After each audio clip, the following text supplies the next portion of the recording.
I'm going to show you how to log in with a QR code on Binance.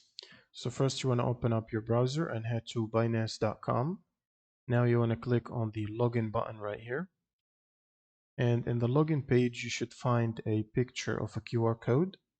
Just simply click on the QR code here, and it should give you a QR code window to scan it. Now you will need to scan that with the mobile app. So I'm going to switch to my Binance mobile app.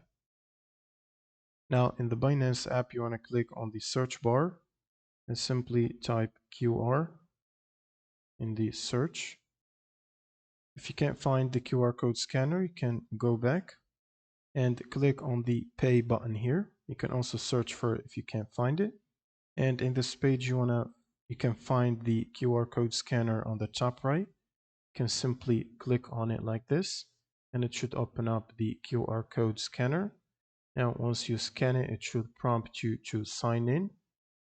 So you can simply accept these and click on scan QR code to login. Now, if I switch to the desktop view, it says that I'm logging in. And there you go. I've logged into my account using the QR code. That's pretty much it for this video. If you have any questions, leave them in the comments below, and see you on the next one.